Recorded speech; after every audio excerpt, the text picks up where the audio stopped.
Bapak Ibu yang dirahmati Allah, kita ketahui bahwa Indonesia sangat luas.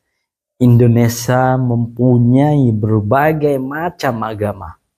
Indonesia mempunyai berbagai bahasa. Indonesia mempunyai beragam macam kepercayaan. Indonesia mempunyai berbagai macam suku, adat istiadat, bahkan kepercayaan. Maka dari itu, kita coba melihat atau mengenal apa sih kepentingan daripada moderasi yang ada di Indonesia. Maka dari itu, selamat menyaksikan video moderasi beragama. Indonesia adalah negeri yang kaya akan keberagaman. Tak hanya terdiri dari ribuan pulau dan ratusan suku, namun juga berbagai agama yang hidup berdampingan. Islam, Kristen, Katolik, Hindu, dan Konghucu adalah bagian sah dari wajah bangsa ini. Moderasi beragama adalah cara pandang, sikap, dan praktik beragama yang seimbang, tidak berlebihan, tidak meremehkan. Ia menjunjung toleransi, menghargai perbedaan, serta menjadikan agama sebagai sumber perdamaian, bukan konflik. Tanpa moderasi, keberagaman bisa berubah menjadi sebuah konflik. Sejarah telah mencatat bahwa sikap intoleran dan ekstremisme bisa memecah persatuan. Oleh karena itu, moderasi beragama bukan pilihan, tapi kebutuhan di Indonesia. Keberagaman adalah salah satu kekuatan terbesar Indonesia. Dengan berbagai agama, adat istiadat, dan tradisi bangsa ini menunjukkan bahwa perbedaan dapat menjadi sumber harmoni. Konsep Bhinneka Tunggal Ika menjadi landasan dalam menjaga persatuan di tengah keberagaman. Di dunia yang beragam ini, perbedaan agama bukanlah penghalang untuk bersatu. Kita semua memiliki tujuan yang sama, hidup dalam kedamaian, saling menghormati.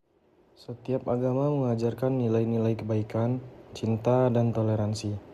Namun realitanya, beberapa di antara kita masih menolak atau mendiskriminasi orang berdasarkan keyakinan agama mereka, melakukan tindakan kekerasan atau ancaman terhadap individu, menyebarkan tujuan kebencian, melakukan perlakuan tidak adil terhadap seorang berdasarkan agama mereka seperti dalam pekerjaan atau pendidikan, menghalangi orang untuk melaksanakan ibadah ataupun praktik keagamaan mereka, merasa bahwa keyakinan kita adalah yang paling benar. Bahkan kita sering menyalahkan keyakinan orang lain, membuat kita yang harusnya bisa bersatu malah terpecah belah.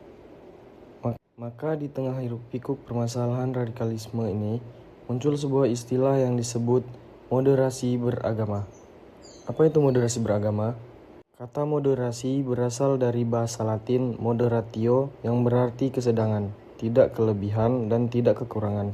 Sedangkan menurut Kamus Bahasa Indonesia berarti pengurangan kekerasan dan penghindaran keekstriman. Kan dalam bahasa Arab, moderasi dikenal dengan kata wasat atau wasitiyah, yang memiliki padanan makna dengan kata tawasud, tengah-tengah. Iktidal, adil, dan tawazud berimbang dalam konteks ini. Moderasi berarti memilih posisi jalan tengah di antara berbagai pilihan ekstrem. Di era digital ini, media sosial menjadi jembatan komunikasi yang menghubungkan kita. Media sosial bukan hanya platform untuk berbagai informasi, tetapi juga alat untuk membentuk opini publik. Setiap postingan, setiap komentar memiliki potensi untuk membangun atau merusak. Dalam konteks sosiologi komunikasi, kita memahami bahwa pesan yang moderat dapat menciptakan ruang dialog yang konstruktif. Mari kita gunakan media sosial untuk mengedukasi, bukan hanya untuk menginformasikan. Kita bisa memanfaatkan hashtag kampanye dan konten kreatif untuk menanamkan nilai-nilai toleransi dan pengertian ketika kita berbagi pesan moderasi. Kita berkontribusi pada masyarakat yang lebih harmonis. Setiap dari kita memiliki peran. Mari gunakan kekuatan media sosial untuk menyebarkan pesan positif. Bersama kita bisa menciptakan dunia yang lebih baik. 4 pilar moderasi beragama. 1. Toleransi. 2. Komitmen kebangsaan. 3. Anti kekerasan. 4. Penerimaan pada tradisi budaya. 9 kata kunci untuk memperkuat moderasi dalam kehidupan sehari-hari. 1. Adil. 2. Seimbang. 3. Toleran. 4. Rukun. 5. Menghargai tradisi. 6. Anti kekerasan. 7. Ramah terhadap budaya lokal. 8. Komitmen kebangsaan. Dan 9. Taat beragama. Dalam keberagaman memang bukan perkara mudah. Perbedaan bisa jadi kekuatan, tapi juga bisa memicu konflik. Jika tidak dijaga dengan hati, disinilah pentingnya moderasi beragama, yaitu bersikap adil, seimbang dan tidak berlebih-lebihan dalam beragama. Taat pada Tuhan, tapi juga ramah pada sesama. Moderasi beragama mengajarkan bahwa keyakinan tidak boleh menjadi alasan untuk membenci, bahwa perbedaan bukan alasan untuk menjauh, tapi kesempatan untuk mendekat. Dari pilar-pilar itu, lahirlah kerukunan. Sebuah keadaan di mana kita tak hanya hidup bersama, tapi saling menjaga.